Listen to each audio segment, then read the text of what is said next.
తెలంగాణలో అప్రకటిత ఎమర్జెన్సీ కొనసాగుతున్న పరిస్థితి కనబడతా ఉన్నాయి. రేవంత్ రెడ్డి నాయకత్వం వచ్చిన కాంగ్రెస్ ప్రభుత్వం ప్రజలకు ఇచ్చిన ఏ హామీని కూడా నెరవేర్చడం చేతగాక, పరిపాలన చేయడం చేతగాక, ప్రజల నుంచి వచ్చే నిరసనల్ని తట్టుకోలేక అన్నిటిపైన నిషేధాలు విధించే పరిస్థితికి వచ్చింది. వాస్తవానికి ప్రజాస్వామ్యంలో ఎక్కడైనా ప్రజల తరఫున పనిచేయడం అనేది పార్టీల యొక్క హక్కు. మరి బీఆర్ఎస్ పార్టీ ఏ కార్యక్రమాలు తీసుకున్నా అడ్డుకోవడం అనేది ప్రభుత్వానికి అలవాటుగా మారింది. ప్రత్యేకించి కేటీఆర్ గారు ఇక్కడ ఏ కార్యక్రమానికి హాజరవుతుండన్నా, కేటీఆర్ గారు ఇక్కడి నుంచి అడుగు బయట పెడుతుండన్నా ఎందుకో రేవంత్ రెడ్డి ప్రభుత్వానికి అంత వణుకుడుతుంది. మరి ఇవాళ రైతులను ఏదైతే మోసం చేసిండో రేవంత్ రెడ్డి, దాని నిరసనగా రాష్ట్ర వ్యాప్తంగా కూడా రైతులొకం తిరుగుబాటు చేస్తున్నారు, నిరసన తెలియజేస్తున్నారు. బీఆర్ఎస్ పార్టీ నాయకత్వం వహించాలని కోరుకుంటున్నారు. ప్రత్యేకించి కేటీఆర్ గారు రావాలని చెప్పి కూడా అన్ని వర్గాల నుంచి విజ్ఞప్తులు వస్తున్నాయి. దాంట్లో భాగంగా ఇవాళ రైతులకు ఏదైతే మోసం చేసిండో రేవంత్ రెడ్డి, రుణమాఫీ విషయంలో కావచ్చు, రైతు భరోసా విషయంలో కావచ్చు, మిగతా అన్ని విషయాలలో మోసం చేస్తున్న విధానానికి నిరసనగా నీళ్ల విషయంలో కూడా ఒకవైపు కృష్ణా గోదావరిలో నీళ్లు ఉండి కూడా నీళ్లు ఇవ్వలేక ఇవాళ పొలాలను ఎండబెడతా ఉన్నాడు. కాళేశ్వరం నుంచి బ్రహ్మాండంగా 1 కోటి ఎకరాల్లో నీళ్లు పారించుకునే అవకాశం ఉండి కూడా నీళ్లు ఇవ్వలేని స్థితిలో దుర్మార్గమైన ప్రభుత్వం ఉంది. మరి దీనికి వ్యతిరేకంగా నల్గొండ జిల్లా రైతాంగం పెద్ద ఎత్తున ఉద్యమానికి సిద్దమవుతున్నారు. వాళ్ళ నిరసన తెలియజేయడానికి ప్రజాస్వామ్యబద్ధంగా బీఆర్ఎస్ పార్టీ కార్యవర్గ అధ్యక్షుడు కేటీఆర్ గారిని ఆహ్వానించి రేపు రైతు ధర్నా నిర్వహించుకోవడానికి అవకాశం ఉంటే అనుమతి అడిగితే పోలీసులు గతంలో ఒకసారి వాయిదా వేసుకోమని అడిగారు. వాళ్ళ కోరిక మేరకు వాయిదా వేసుకున్నాం.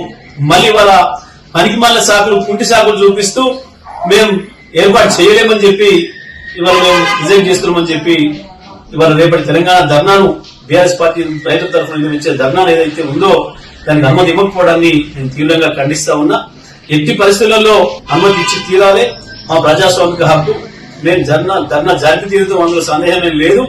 ఏ పరిస్థితుల్లో కూడా కోర్టు ద్వారా కూడా మాకున్న అవకాశాన్ని మేము వినియోగించుకుంటాం. స్పష్టంగా మేము ఈ నెల 14వ తారీఖునే గతంలో పెట్టుకున్నాం. మేము వాస్తవానికి పెట్టుకున్నప్పటికీ కూడా జిల్లా పోలీసు యంత్రాంగం మమ్మల్ని రిక్వెస్ట్ చేశారు. ప్రత్యేకించి నాతో కూడా మాట్లాడి, సార్ ఇప్పుడు ట్రాఫిక్ ఇబ్బంది అవుతుంది, హైదరాబాద్ నుంచి అందరూ కూడా ఆంధ్ర వైపు తరలిపోతున్నారు కదా, దయచేసి మీరు ఇంకో సమయం తీసుకోండి, మేము అనుమతిస్తామని చెప్పి వాళ్ళు కోరిన పిలుపునే మేము ఈ నెల 21వ తారీఖు మేము వాయిదా పెట్టుకున్నాం. 19, 20లలో కూడా అట్నుంచి వచ్చే అవకాశం ఉందని మాకు తెలుసు. అందుకనే మాకు 19, 20 పెట్టుకోమని చెప్పి వాళ్ళు అన్నిప్పటికి కూడా మేమే ఆ విషయం చెప్పి, లేదు మన రిటర్న్ వచ్చే వాళ్ళు కూడా ఉంటారు, 19వ తారీఖు ఆదివారం కూడా వస్తారు, కాబట్టి సోమవారం కూడా సెలవు ఇచ్చి మేము మంగళవారం నాడు 21వ తారీఖు నాడు పెట్టుకుంటామని చెప్పి స్పష్టంగా చెప్పినప్పటికీ కూడా ఇవాళ మళ్ళీ ఏదో ఒక కుంటి సాకులు చూపిస్తూ ధర్నాను రిజెక్ట్ చేస్తూ, మా అనుమతిని రిజెక్ట్ చేస్తూ ఏదైతే జిల్లా పోలీసులు ఇవాళ ఉత్తర్వులు ఇచ్చారో ఇది పూర్తిగా రాష్ట్ర ప్రభుత్వం పైనుంచి వచ్చిన ఉత్తర్వుల మీద మాత్రమే జరిగింది. ఎందుకంటే జిల్లా పోలీసు యంత్రాంగానికి అక్కడ అంత ఇబ్బందులు జరిగే పరిస్థితి ఏం లేదు. గతంలో కూడా మనం చూసినాం, మహబూబాబాద్ ధర్నాప్పుడు కూడా కుంటి సాకులు పెట్టి రిజెక్ట్ చేసినారు. అయినప్పటికీ కూడా మేము కోర్టు అనుమతితో పోయినాం. వేలాది మంది వచ్చినప్పటికీ కూడా ప్రశాంతమైన వాతావరణంలోనే మా ధర్నా జరిగింది. కేటీఆర్ గారు ఎక్కడికి వెళ్లినా సరే ప్రశాంతమైన వాతావరణంలోనే ప్రజలందరూ కూడా నిరసన కార్యక్రమాలు వ్యక్తం చేస్తున్నారు. నల్లగొండలో కూడా రేపు అదే పద్ధతిలో చేస్తాం. ఎట్టి పరిస్థితుల్లో కూడా ధర్నా నిర్వహించి తీరుతాం. ఇది మాకుండే హక్కు. పార్టీగా ప్రజలతో కొట్టాల్సిన బాధ్యత మాకుంది. ఈ రేవంత్ రెడ్డి ప్రభుత్వం ఇప్పుడే ఏడాది కాలానికే భయపడిపోతా ఉంది. వీళ్ళ తిరిగితనం మాకు అర్థమవుతుంది. వీళ్ళ చేతగాని పరిపాలన విధానం మాకు అర్థమవుతా ఉంది. ఈయన ఇక్కడేదో చేసినా అని చెప్పి రైతులు మోసం చేసినా కాకుండా బయట దేశాలకు పోయి తిరిగి ఆడ గప్పాలు కొట్టుకుంటున్నాడు. కేటీఆర్ గారు వస్తే ఇవన్నీ కూడా బయటపడతాయన్న భయంతోనే ఈ రకంగా మా గొంతులకే ప్రయత్నం చేస్తున్నారు.